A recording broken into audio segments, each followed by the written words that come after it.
Donc voilà, je vous montre l'utilisation du Raspberry dans le cadre du chapitre de l'utilisation des bases de données. Alors, première chose, ouvrir une invite de commande. Pour la vidéo, je vais essayer de le faire un peu plus gros, parce que je pense qu'on voit pas très bien. Donc voilà, alors je connais l'adresse de mon Raspberry.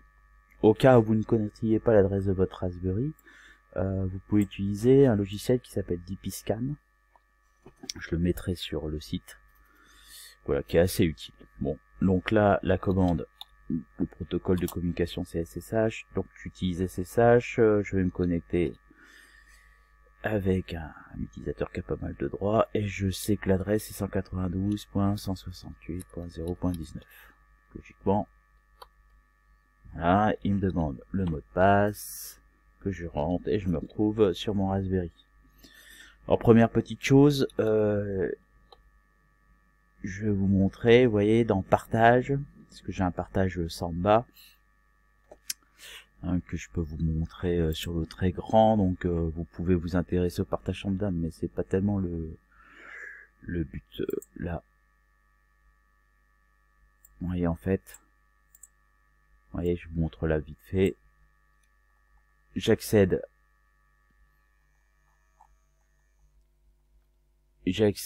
à mon Raspberry par la commande qui est ici, que vous voyez sous les yeux, 200/, l'adresse IP. J'ai un mot de passe, donc ça j'ai configuré ça avec un petit air qui s'appelle Samba. Donc voilà, donc tout ça pour vous dire que dans partage, j'ai mes bases de données. Donc on va aller voir, vous voyez, ici. Je vous montre vite fait. Voilà. J'ai base de données, on ne voit pas ici. D'accord, base de données. Hop.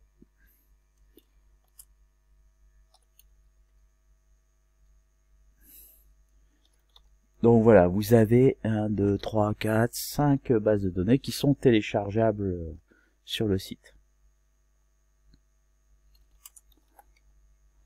Bon, je vais lancer MySQL. Alors, de mémoire, MySQL, étant un peu plus grand, MySQL, j'ai moi créé un utilisateur qui s'appelle élève, qui a pas mal de droits, et là je veux un accès avec mot de passe. Ça a l'air de fonctionner. Voilà, je me retrouve à discuter avec MySQL. Alors première chose que moi je fais souvent, je vais voir ce qu'il y a comme base. Donc là, montre-moi toutes les bases. Vous voyez, il y en a déjà pas mal. Alors j'ai importé film, blanchisserie, santé. Le reste appartient à MySQL. D'accord. Là vous avez la base d'ailleurs des utilisateurs, qui est assez importante. Je voudrais incorporer une dernière, laquelle je suis pas allé chercher, c'est tournoi. Donc je voudrais vous montrer. Alors vous tapez source, vous tapez le chemin pour tournoi. Donc là je vous ai montré le chemin. Alors si on était sur Windows, ça serait différent, mais il faudrait aller chercher le chemin. Je vous conseille même d'avoir plutôt un chemin absolu. Hein, donc il faut faire des essais, que vous ferez d'ailleurs. Et puis voilà, tournoi. SQL. On va voir, ça se trouve je me trompe sur des liens, mais on va voir tout de suite. Entrée, donc non, ça marche. Donc voilà, il fait l'import de toutes les tables. Et là, il a fini. D'accord, et il l'utilise. Alors on peut... Bon, moi, la vidéo s'arrête là, c'était juste pour vous montrer comment on fait pour importer une base de données. Mais on peut lui demander de montrer les tables.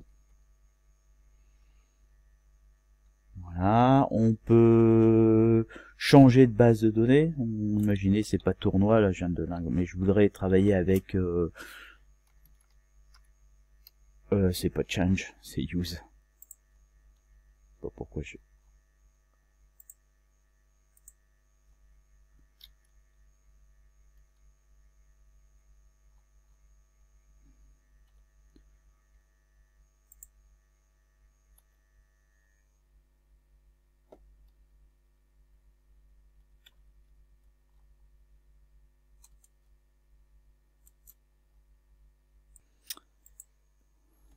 je vais utiliser santé.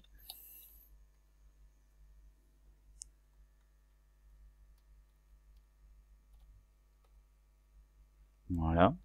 J'ai oublié le point virgule, ce qui arrive souvent. Et puis dans santé, je lui demanderai de me montrer les tables. Alors, il y en a beaucoup dans santé, vous allez voir. C'est une base de données qu'on a utilisée dans le cadre du TU. Donc il y a pas mal de tables.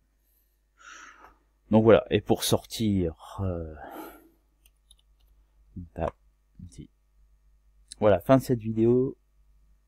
Donc là, l'avantage, vous allez pouvoir manipuler un autre système d'exploitation, en l'occurrence Linux, qui est dans le cadre, vous vous souvenez, du programme de Première. Donc ça va vous permettre de réactualiser certaines données, certaines compétences.